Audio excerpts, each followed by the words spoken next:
program Behind the News tekuleka chechimu tutereze byasoba ne tukulaga bikusike ngatana lwanyisa wafere munafu atuliza soko okimanyi nno ino kuba nti okimanya nti ensi mwe tuwangalira ensi mwe tutambulira gweka gwayinako obuyinza ku bulamu bwo yegwe gwabuwayo oba gwabusuula amaanyi gali mu ggwe teri musirikale agenda kulwanirira mu nsi muno oba mubiri gw'ogwo munda okujjako white blood cells zo n'olw'ensonga eno okuba nti oziriisa bulungi nnyo ate zisobola okuba nti munnange oziwa amaanyi agalwanyisa endwadde zonna eziba zikulumbye mwebaliko ndi muzi okuseba taata maama abamanyi nti nno mulina okuba nti wemba mulina okulya ku nkoko enkoko mulina okuba mugimanyi nti nno okuba nga si kiyo n'enkoko yaffe Nansi bale mwebale nnyo mwebali eddala abakimanyi nti nno beddala ozukuse ku makya ag'olunaku lwaleero nga mukimanyi nti obutwa buyitirivu nnyo mu nsi yaffe mwe tuwangalira tuga nti lyako bulungi oli otya bulungi ng'olya greens olya ku bikaawa tubagamba bulijjo enva endiirwa nkulu nnyo emmere eyo terina kubulako nva ndiirwa weba nnyo okuba nti okimanyi naawe muganda nfe atuwuliriza sogera maaso ere ng'okikola bw'otyo tuli mukaifo okuba tulwanyisa ebitulatuwa by'ebinene aluga tulina okuba tulya katunkumu waffe kubanga wa mugaso nnyo era atuyambira ddala n'olw'ensonga eyo genda maaso obeere nga wagula yekka ebira bitu biboole nenkwadde nga biyita mu katale ne tubireke tuleme kuba ntubirya nagamba nti nno amazzi bwe bulamu n'emazzi kigolina okuba nti onywa mino water ge mazzi ge weefumbidde gwe wennyininyini si gano goguze mu dduuka oyo chemical water n'olw'ensonga eyo tujja butwa mubiri ate tulina kuzza butwa mubiri n'olw'ensonga eyo nywa amazzi ago goba weefumbidde ng'osobola kola ku dduyiro naye atuyamba nnyo ng'abantu okugyamu obutwa byonna bonna buli ku tiimibiri gyaffe n'olw'ensonga eyo mukulu nnyo nga bw'okiwulira bassebo ne bannyabo ekyo lwoba okikoze ojja kuba otukoze obulungi obutagambika kuba tukwetaaga oli mulamu mugana nge gwe atuwuliriza bassebo ne bannyabo nkwaniza mu program kiri emabega amawulire nga bulijjo bassebo ne bannyabo nate omulangira kalema gegange gano ge mateeka agafuga program Behind the News etteeka erisooka teweesiganga bigambo bya munna byabufuzi etteeka eryokubiri teweesiganga amawulire okujjako ng'ogajje wano nyumirwa nga bw'oyiga mu program Behind the News. Alright, nate tuba tutandise olwo mugana nga atuwuliriza munzikirize mbanjulire Dr. Garwanga Henry mu studios onono Dr. musomesa abasomesa obulimi ku ssettendekero ery'Amakerere sebo tusasa okulabako nate buza kwatuwuliriza sebo webale kunja nate sebo muliyo mutya tutyo tuyingidde hafu eyokubiri leero nnya ogw'omusanvu omwaka tuguli makati sekukulu esembedde kata first December esembedde bagamba December natanga gipulaningira mu mwezi gwa mukaaga kati n'olw'ensonga eyo tugamba olina kyakulya gwatuwuliriza tandika okupulaninga ng'obudde bukyali lulina kugamba nti omukyala afuna olubuto nga lumu January nga lumu October aba alina okuzaala butereevu myezi 9 naye manti nolutuuka nga 3 ogw'omwenda nga tannabafuna bugoye nga ne bbaawe tamanyi kiddako naye ng'akimanyi alina olubuto then bwako ekikyamu ate kati ng'otugembu sekukulu tugiteeke mu bwa mukaaga era mutuufu etuuka nga tewali ssente n'okubira munywa obayi ebintu biganye olina yeetaano anti yeyo longo planning eyo kivuga nti oba ojja kukola kyo oba ojja kubira munywanyi omutawaanye bati gwoli mu kutawaanya tewamugamba kombo akuteeketeekere kali gwogamba otya okuba essimu mbu olubuto olutuuse ne siina ssente zaako n'ez'okusindika alisiti gamba tolina zaakubaaga mukazi n'ez'okusindika gamba alisiti nfunye emergency nga yakubaaga mukazi naye ng'ate obadde wateekateeka ezisindika nga weeziri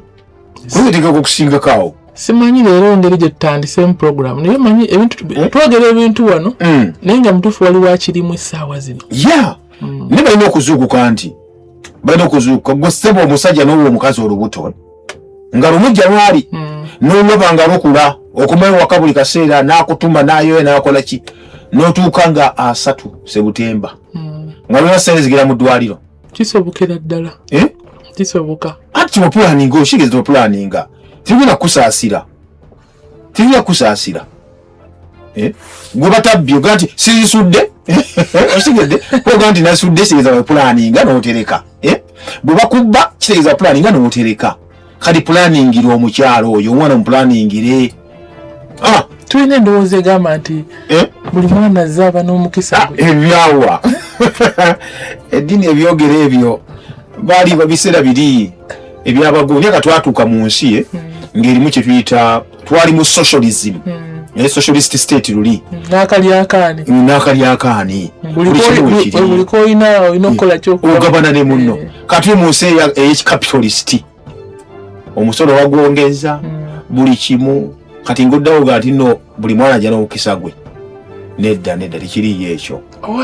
nsiriikiriddemu n'enzijukatunzi bonna basome kati nti ne mu families erina gamba nze abaana bannemi oba nkuweeko omutwale. Osooka n'omuntu oyo yakigamba n'omuntu yakigamba nga yatunda ettaka bali bane baliira tebakyalima okiraba waliwo wekiva oli wagamba nti bannemye abaana waliwo wekiba kiva oba nkuweeko omutwale. Muli mutya yosebo bwe tutyo atabadde ku nsi twava wano ndalina kuza mwezi mmeka? zaalimu gwa mukaaga. Gwali gwa mukaaga. Nava wano nga tebana bakwata Lord Mayor. Actually nava wano enkeera ku Monday ne bamukwata. Bamukwata ng'agenda kusaavinga atugenda kusaavinga kale kutwaleyo gyali. Nalabye ekyabadde South America, Venezuela. Musisi abakubye n'abagoyagoya. Bannaye. Musisi yakubye Venezuela. Bakyakabira president omukwata omuwambe. Musisi n'abayitamu. Nakati bakyanoonya mirambo. Almost 2,000 people. Kibi nnyo. Na last week nalaba mu Europe. Gubookya. Jukira guno mwezi gwa summer. Na bonna bajjemu n'engoye. This time gubookeza. Abantu bakafa bayingidde mbibiri mu something. Bayitamu. Gavumenti ne baane force okweta water cannons. Fona force kubatiya gas bantu. Oli bakubbe waggulu ne kikola enkuba. Abantu baweweeri. Bannaye. Kiba tugamba abantu bujje basimba emiti bannaye. Nanti era badenzi janti nze abusigenda basasira. Balina enkulaakulana biki. Naye emiti mu bibuga byabwe tegiriyo. Yes. Era wano wenange wenzija okayukira abakesisi mutulekere emiti gyaffe mu kibuga mugireke emiti gyaffe bagireke era wazina okutuula ate muna ekyobuyaali kye bakola basimba ebiti ebitasobola kukola ki kati bw'osimba ebisansa ku kkubo ekisansa kigenda kukola ki tekina kikivaako nothing kikopi tekiryawo ate batekayo budget ennene bane mubuuzi tuyambe ku bibbi ebyo bannange ebisansa bagaba babituwa na buwi amu yabituwa bannange naye omugaga tekimanye tulina ebisansa tebivaako tebituyamba nnyo nothing tekyogenda kujja ku kisansa ng'ovudde okukirengera eri mu kamera kinyumye mu kamera takimanyi nti n'ekisanja kibi era byetulabye ate kati gavumenti zaffe zino nno kubanga tolaba bali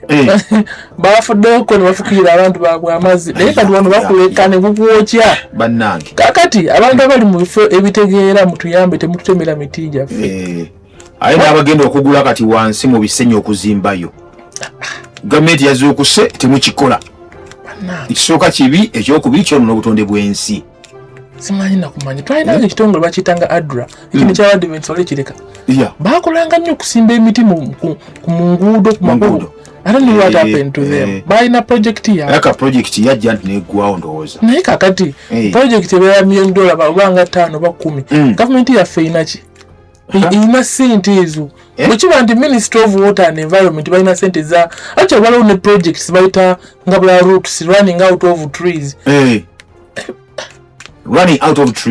project hiyo eri mu Ministry of Water and Environment bagita roots campaign nda bitongole bigenda maaso okuba bisimba ku miti bambi ebitongole ebyo bannakyewa ebimu bisimba ku miti nekiba kibi nnyo kubanga otuuka ku level nti ne bagirako kubuuza simba omuti kyokka nga gwogikozesa imagine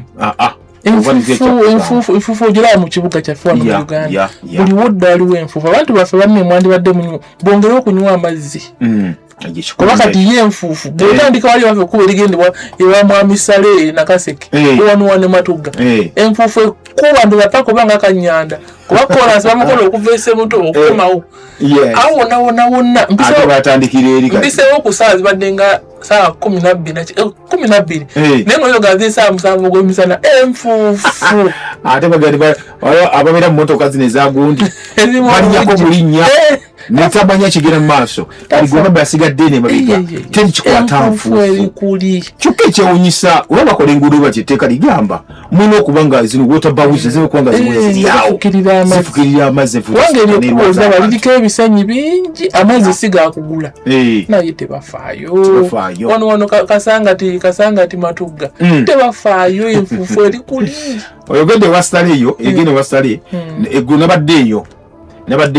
awo matugga waliwo office baguddewo awo era ewajja nosalawo waalina agundi factory awo bagita Land Management Center Uganda bagiguddewo mbweze etanseko bannayuganda mwensi badde egamba buli kaseera mbwe ettaka lye bagira mu Kampala mbu Sale yasinga ettaka mu Uganda Genosale yasinga ettaka ati mbumubbi wa ttaka naye alinga yeegaana ngagamba mugamba mbu olina ekizimbe gundi simanyi kakati kyebakoze nga badde bateekawo office awo kanaga n'akuŋŋaanya abantu ab'enjawulo n'abateekako obukiiko era minisita n'abakoba yagigudde n'okulweggulo office eyo nti egenda kuyambako ku bantu ku byettaka nti eyinza kuba nga data center ekwala ku byettaka simu just matugga ko basaidiye nakaseko oba ki oba semoto ne mu Uganda yonna toso gende wali n'obuuza ku byettaka byonna ne bakubya n'okukeberera ekyapa kyo bikibwe bityo yeyo munaffe gibatadde waawo ugundi sente eyo eri kanti gavumenti eri in line with the Ministry of Lands and Environment oba bakozeyo ka private ka thing akozeyo private ka thing eri awo eringa NGO naye good event NGO gyebagerako ejja kuba nti ekolagana ne gavumenti tebayingidde kubabaga etino ministry isoge ebyettaka just ebibeereyo tibiri byagamba sikuwa magezi sikola ki bino byonna nti otuke butuusi walinga emirimu gyabwe limited kano bagambye nti emirimu gyabwe gino yakuba nti bakola yakuba giwa amagezi abantu gibayambe bakole ebintu ebyenjawulo binakwata ku ttaka naye nga ne gavumenti kubanga munango munene mu gavumenti yegitaddewo omanye ekinneewuunyisa abaganda bagamba nti awali omukka tewabula muliro ate abangi simanyi abangi bwe basonga okyabikira lwaki tebasonga muggwe andi kakisinziira nti oli ageze ng'egi yafuna ettaka eyo eri enamunkekeera enakaseke eyo kali bagamba nti buli wamu oba baleeseyo ne chairman yaliko chairman awo bakayija nti yageranga n'agula ettaka agamba nti ettaka lino yengule aligulya mu linnya lya Sale bamukwata awo mbadde nzija bamukwata ne yeetonda kuba mulimu ebibooziboozi bingi yes ono hoteli zaali bamu hoteli ez'enjawulo eziri mu bisenyi nti awo wagundi yazeegaana ku kamera n'azeegaana ku kamera ng'azeegaana naga nti mulindeeko bagakola okuno in fact yateekawo ne gundi yateeka sene mu omayinga onge wali wagondi operation creation ne bagaba banoonyereze who owns what in Kampala, in Nakaseke, in Uganda. Who owns what? Baita HWOW. Kubanze kinandigambye nti omwami nguya ina office ennene oba ina ekitiibwa kinene mu ggwanga. I don't know why he overly keeps quiet. Ate nga nekira even the other way around bwegamba najje yerwaneko bagamba yerwanako nga bawulira bano abeeneno wansi abali mu makooti akulya ebisiike. Kakati yagera mweti wine bagigude offices awo kaligude nafu batandise bangaya akaliko ematugga bakazi baloopye abayina bananyini katadike ematugga awo ku mabanda nti bakati waluwaye gano katwa kuchanga ebyapa ekirungi minister of government yabaddewo minister y'ettaka yabaddewo commission of lands yabaddewo sino bagamba nti ati kisoboka wa musawo gubatandikide gwe nyinyini gwataka. You know what I don't want to say much about that. Kubanga bintu by'ettaka biri so sensitive mu ggwanga nti ate oluusi n'abakwasa amateeka ate oluusi behind the curtain bye bagamenya nabye bakyamukidde gundi ono Geno Zitiani ono wa State House gundi land gundi gwe bakwasa damulira ndowooza gwe bakwasa oyo okuba mu State House akwanye bitaka musitya busoyo omukulukulu oyo Minister Balamu basoke Minister Balamu ya government nno omusajja omaye okuba minister okuba nti okayukira ali mu government munno naga nti sebo tuulidde emirundi mingi olina zi drone abaana bakwata abantu ku byettaka ne babatikka ne babuuza ne bakuba kibooko kikomye era soza ati asigaza omulimu oyo kati ayinza okuba akyagulina kubanga waliwo okubeera nga batulaze wano nti ebitabikoonaganye naye nga ate bwe baddayo beesiga omuzigo anabye yagizeewo yatoniye n'afuluma twamusanze olaba akatale k'ogamba kaali wano ku luguudo nga wali gaazi naye bino ebya trade order ne bakaforcinga ne kavaawo kati ne kadda wano mu kikunga wali taxi waliwo hardware bagiyita abakiiwa hardware wansi aho oge balina ebyapa bya bulungi nnyo ebyapa bisatu naye ate ekyanewuunyisa waliwo ekisenyi ekinene era bakozesa just landfill bafiinze obufiirinzeeyo kati simanyi oba nema bagitegeezezaako kubanga kibadde kisenyi ettaka era bakola abekkubo bebadde nga basena ku nsozi ne bayiwayo ettaka emu ku kkoolo ya minisita nabako bayagambye abannema nti bajje nabo babeere nga bali kituntundu kwabo ku bantu naddala kuba efuise ney'ebyettaka nti at least abantu basobola bawabula kuba emu kusabiza waliwo kwandi bakola kuliko eyagundi eya environmental management kuba bagaba bataddewo kibayita environmental consultant services awo kitegeeza nti bajja kuwa amagezi era ku ntu ku nsonga bwezito zonna ez'obutonde bw'ensi anti naga nti sometimes abantu abamu bapatuuka mu offices beerabira reality ebintu ebiri ku ground tebabimanya kati nze nkubuulira nema mulimu bantu sigano bisolo bye bikolayo ate bwe batekinga zi orders ate abantu bwe bakolamu abandi badde bawabulwa tebabawa chance ya kufuna kuwabulwa wabula basirika leyita ne bajja endege eziba zaagira omuti ne batemawo omuti endege yazo zikola ki so nga ate banende ndege yamwe temuzimba okwo ogwo omuti sigwa mmwe naye kitete kikola ekintu ky'ettaka kiri so tricky nti nyina n'okukyogera ne batuggala nawo kubanga emivuyo egiri mu ttaka mingi nze nkubuulira emivuyo mingi nina abantu bemmanya ate bo nga bo baspecializinga mu kugula ttaka lirina bizibu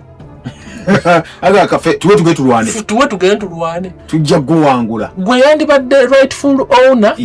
nobeera first ettaka erya $5,000,000 nabakuwa $2,000,000 $10,000 naganze bindekere twadde n'ambasada Habibu Kajimu yayiseewo ko nagamba nti kuba kati ambasada kati wali mu Uganda ambasada wa Uganda mu Malaysia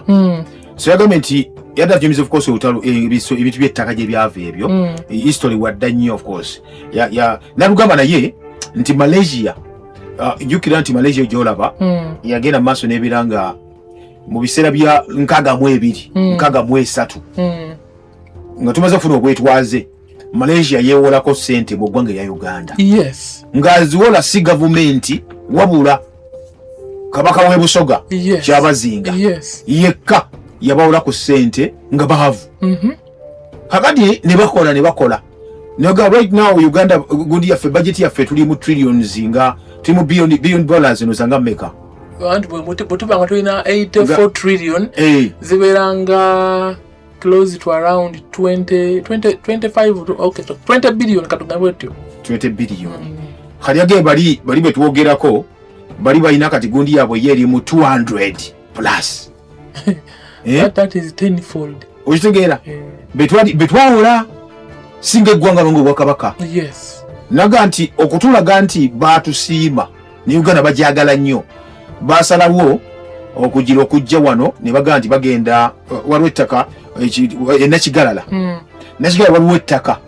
bagamba gavumenti ffe tuwe ettaka twage ettaka tubazimbirewo ekibuga ekipya ekyomulembe kubwereere ko mwatuyamba nnyo gavumenti yaprovinga nyo okuva olwo nti wali mivuyo y'ettaka wakati wa famire mu Buganda n'abayindi ku ttaka eryo nakati tekizimbirwanga ekibuga bwebuzi bw'ettaka obwo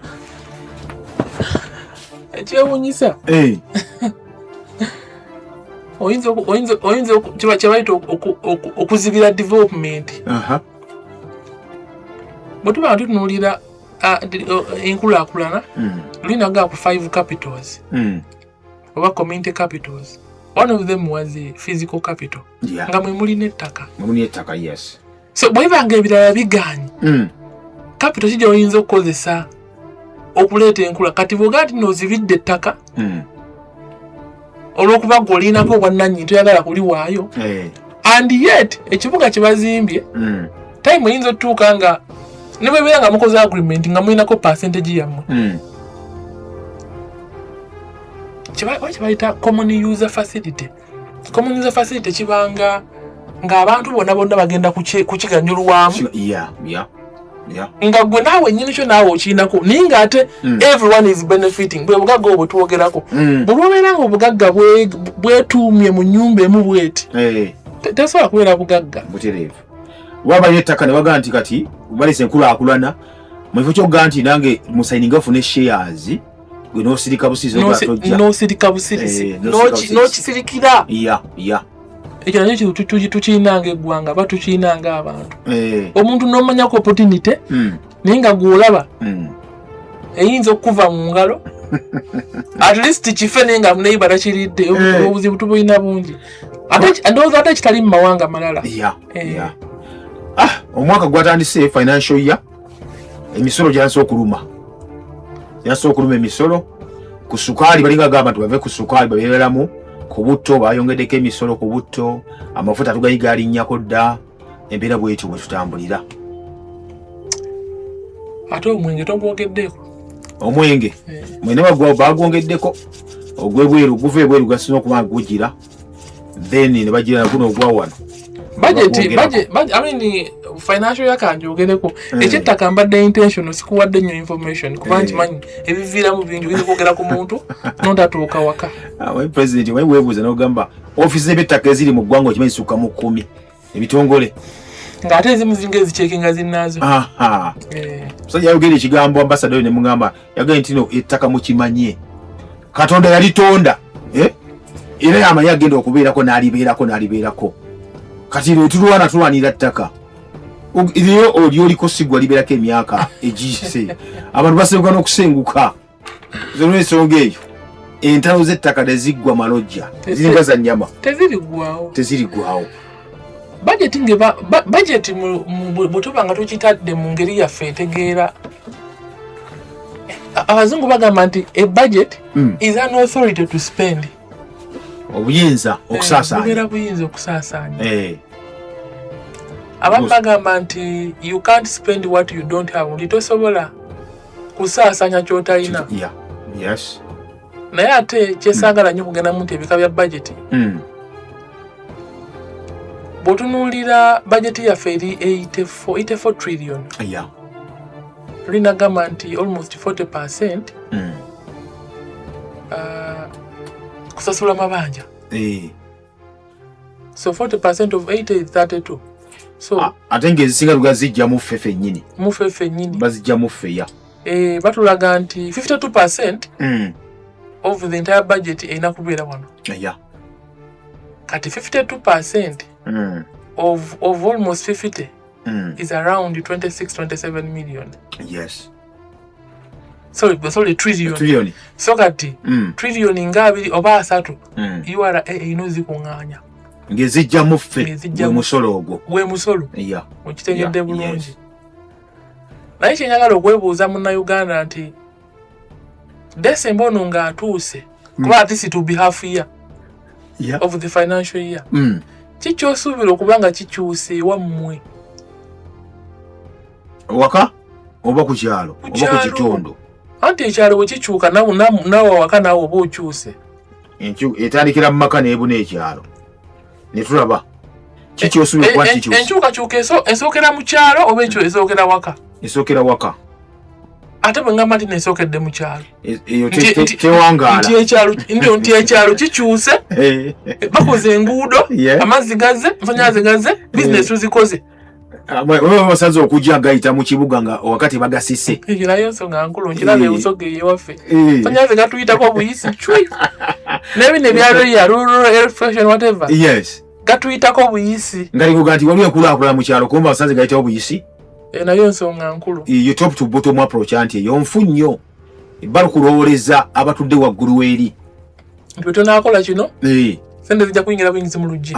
Kitali kituufu. Kikibonyawonya President Museveni kati mu PDM ne PDM. Kakati? PDM ya kujogerako. We are still within the submission. Nti budget bwebeera ngezze tetulina kusanyuka nti budget yegezze batuwongedde trillion 3. Naye tubuuze muzungu bakiyita audit. What is the audit after the release of the funds? Nti basindise sente katugeze kukola luguudo. Katugeze mubende mitiyana. Yes. Chenjojo bla bla bla paka Mpondwe. Kubanga ilikuwa lirimu kasema kubeera amafu mu ggwanga. Okuva ne Kampala paka ku bode Congo. Nilikuwa fumu ise emubende fu. Yes. Ate na oli dende ne bagundi baba terminating oba contract abagikoze eki. Okugisazamu oba era kuba mutakolo kiraki nenga bagisazizaamu nenga ate sente mbo bali bazimala bali baziwa kati bonna oba ne bitu yetu ngamba kikino waliwo okureleasinga sente nenga tezikoze kye zirina kukola wala kibayita value for money ndi sente oziwaddeyo nenga tezikoze so tuleme kukyakyanca nti financial year etandise basindise sente what is the audit kye tugenda okukola kye tugenda okusaba nti mwatusuubize ekkubo nga liwedde mwatusuubiza nga amazanyalaze gatuuse nga amazzi gatuuse biri wabbyo kati tuleme kukyakyanca nno financial year etandise nga nali Mwami Katumba ayogera kwongeza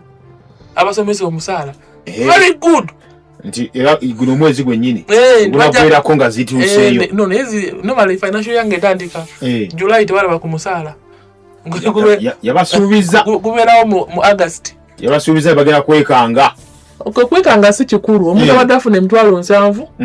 30% of pay as you earn ku 7 abina asigaza na 9 kakati 30% 1.5 that is ana 5 oba osigaza ka 5 eba oyongeddeko asatu kakati nze nandigambye nti bwe tubanga financial year etandise lwakuba nti ekifo kyetulina nti ngaffe abantu nti ne bwe turaising a voice teryaliwulira ne bwe turaising eddoboozi teryatuwulira bwongamba nti nno tuwadde trillion katugeze 10 mu security mba nsuubira nti saagala kuddayo kuwulira muntu kuba temudde kubanga kitegeeza poliisi ogiwadde amaanyi okusula nga yeetooloola ekyalo saagala kuwulirawo muntu gwe wasabye enguzi security emusabye enguzi muzeeyi nsonyiwa bino bya traffic kwabo bagijjemu dda kwanga ekigambo kujja kitereeze bulungi kubukozi kyaluyaaye asi kyaluyaaye yenjogera ennaku zino gye bategera bajenizi okujjamu yes naye tulina babakozeeko dda babeera babakozeeko dda nga mulina omusaala ogubamala yes nga teri nguzi gyogenza okukuyamba gy'oddukidde mu public office teriyo nguzi kubanga balina omusaala ogubamala bali well facilitated ne lwe tubeera nga tutadde sente naye nga waliwo gye ziyitidde mbano babobole baani abo nga zigenze ziwuliddeeyo there is nothing we are going to see batuganye okwogera ebintu ebyo nga as a country baani waliwo omwami yagaye nti no okuddamu okwogera ku byekuusa ku nzirukanya y'eggwanga biki tebabyagala naye buli lwe tubeera emirimu baani balina okucekinga ogato kyogerako bale bino okucekinga ensonga ezo anti kati media mweyita the city wa media mweyita fourth estate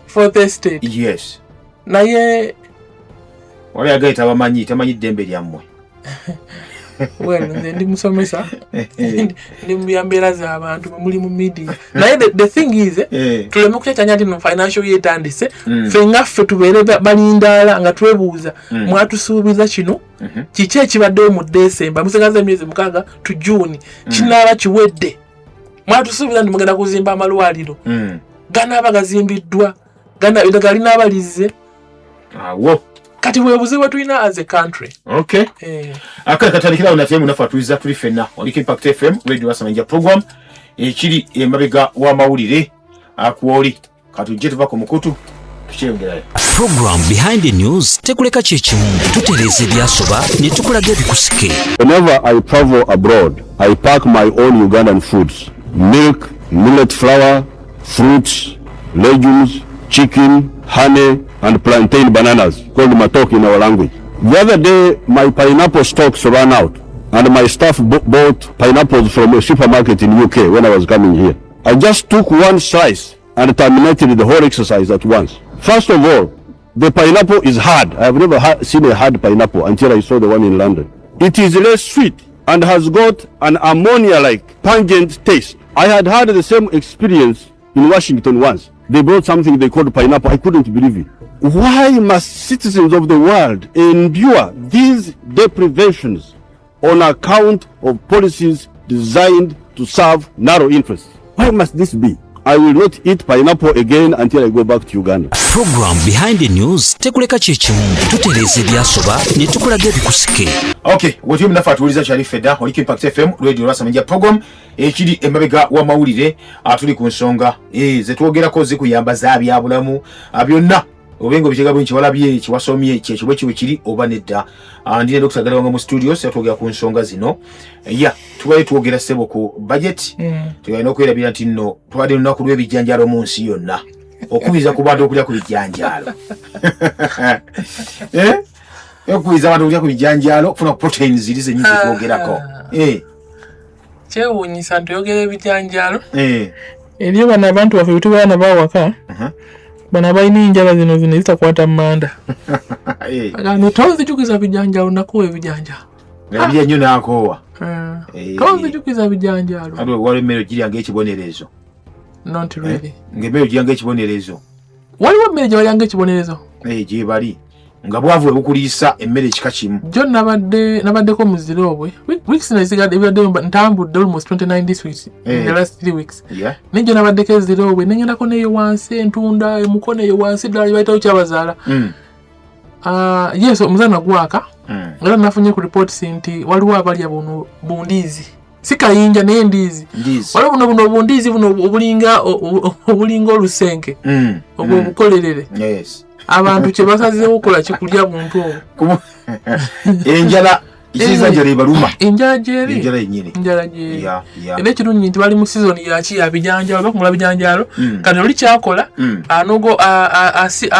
awaata obwo obundiizi n'abusuula ku bijanjalo n'alyanga ekyemisana nakabaka kaluba bukaluba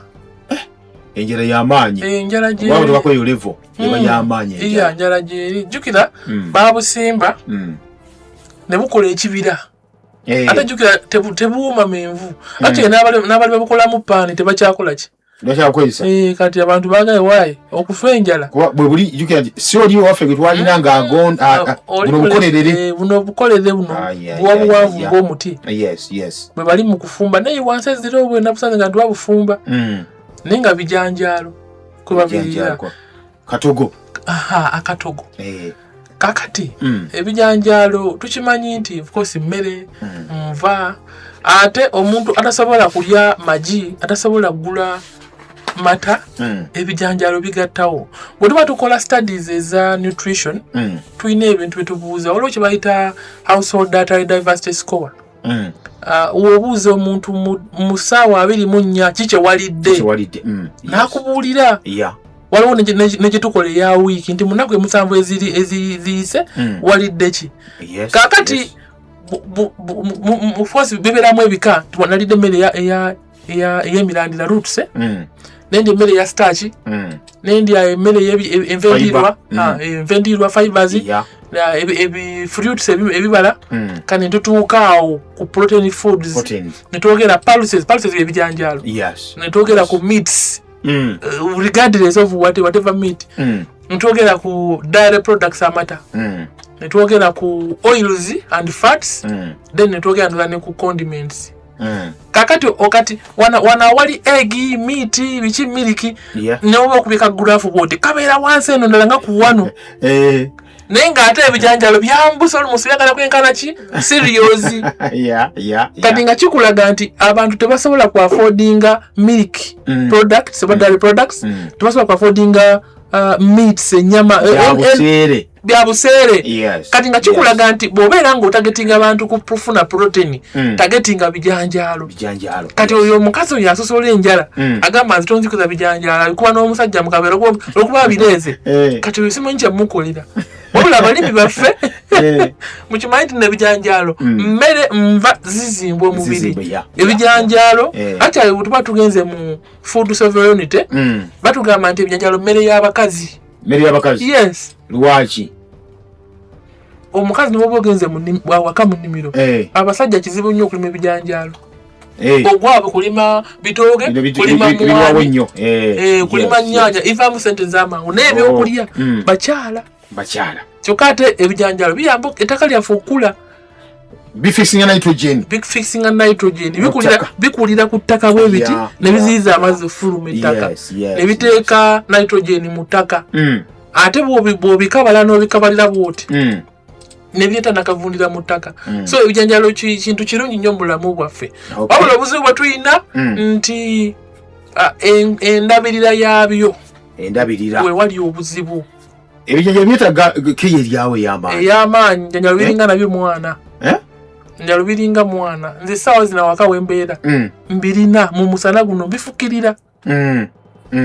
naye lwomaze ennaku bbiri nga tobifukiridde odda biyongobedde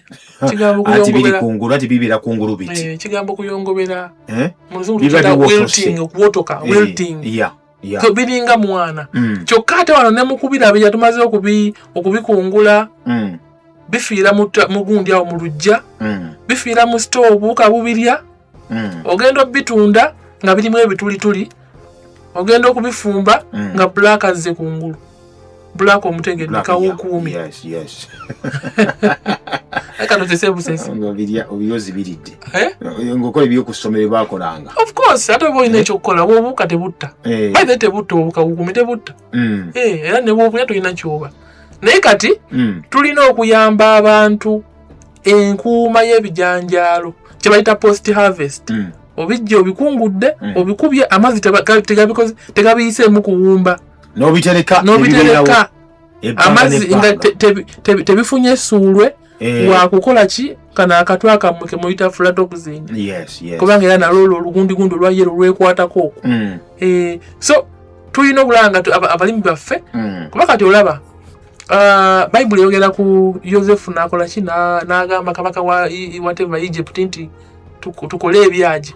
tukuume emmere yaffe for the next 7 years ebimu ku birumisa abantu baffe enjala storage teriiwo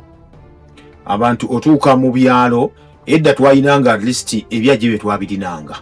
naye otuuka mu byalo nga tebikyaliyo olina obuuza nti kiki kale bagezezaako okukola ebyaji ebizungu nga bulabazi ne pipa zino zijiramu omwenge neza 240 liters eza blue ezo kisobola okukola ng'ekyaji naye olwokuba nti nabantu baffe tebasobola bigula ekimu kiri 670-10 bya bbeeyi waliwo ne ensawo bags bazita pix bags nti zirimu gundi emibiri 3 nti oteekamu ebyawo n'obiteekamu obuuka ne butakola ki naye nabyo bya bbeeyi so wekibanga it's a deliberate effort ku bakama baffe abatwala ba ministry saagala nnyo okugamba gavumenti oba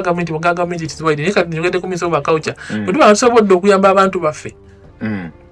tufune engeri gye tubafunira ebyaji ebyo ebyangu nga bulaba bano abakuuma silage bano bakola omuddo gw'ente waliwo agaveera go bagateeka agagamasamasa ne bakuma ekinnya basima ekinyaawo ne bateekayo wansi senga gavumenti nayo etuyamba through the Ministry of Agriculture netufuna ebyaji ebyo bwe banga bizungu ebisobola okukuuma emmere yaffe netayonooneka muva okutuwa enkumbi no by the whole economy economy eyo ekyalina obuzibu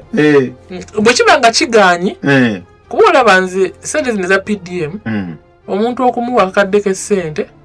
abeera alina ebizibu bingi naye bwe kiba nga mulimu piira gye bayita ya mindset change yandibadde egamba nti weewandiisiza mu gurupu y'abafumba emmere oba mu y'abalimaki oba mu y'aba batunda amanda naye ate osobola okugenda sente n'ozinvestinga awalala sente za PDM ngenagala nti nemba nga muli abantu 3 oba 5 mu kyalo kye mu parish yemu mukoleyo omulimu gwa wamu bwekiba nti muli balimi buli omu aveyo emitwalo 2 3 mukole ekyaji ekyammwe ekyawamu luli nagamba nti musobola n'okusima amazzi ne mukola oluzi oba ne mugula pampu yammwe nebeeranga komoni musaplayinga ekyalo kiramba yes oba nebeeranga mwekoze mweka 5 so bwe tubanga tetusobodde nga gavumenti kutuwa sente ezo baba kugula byajinga ebyo mindset ene mu bayayi baga kubawonya mti bakubewo nyaawo abantu mupulinga sente POO mugate sente mukolemu ekintu ekyawamu ekigenda okukola ki okubayamba alagandi buli mugenda we mu nyumba ye mukyala bampadde 10 ate ne 10 padde ekyawe kubanga agabi gasokola kabiri ndio kuwa 10 mpaka 2 onobba wa yabi of course roba wa naye nga beekwate wamu kubasobola okukola nga bo bisobola okubakolamu omulimu as a common facility not as an individual. All right. Akali twagala kusibula tuva wano okuba budde naawe butambudde obugenze US state yagobye gundi parakwati yagobye parakwati widikira Vermont state twogedde nnyo ebintu naye abantu bagalifuira bagenti liba kwasa obuko kubanga kati bw'oyogedde kiri wala nyo waliwo omwami yankubira ndoza kutwalita okavaano ku program nanga munange nalwala obuko babuwonya ne mugamba nti wali olimyeko n'ofuuyiza eddagala ezzungu nanga gwe gubadde omulimu gwange ne mugamba osityana kyakukolera wamugamba ki namugamba sityalina kyakukolera baye twogera ebintu ebyo sometimes bayinza okugaba tugira omwami weyose muto yankubira essimu wese yalwadde obuko alina obuko naye nga amaze ebbanga ddene ng'afuira ng'akozesa eddagala eryo ery'obutwa nze mbeera ku lwewaffe okuba erigende waffe Luweero takisi ziva e Kampala nga zisaddeko ebokisi waggulu ez'eddagala erifuuyira omuddo nga zigenda Nakasongola zigenda Luweero zigenda Ngoma naye emityana n'enyiiga n'okunyiiga kufuuyira kwokka kuno kulabula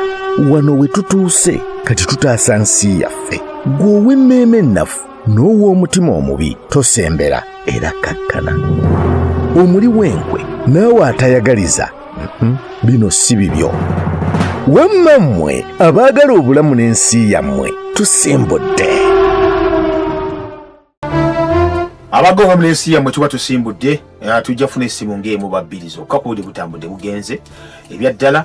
kataba naffe kye bagamba ayina tuva wano impact yezebu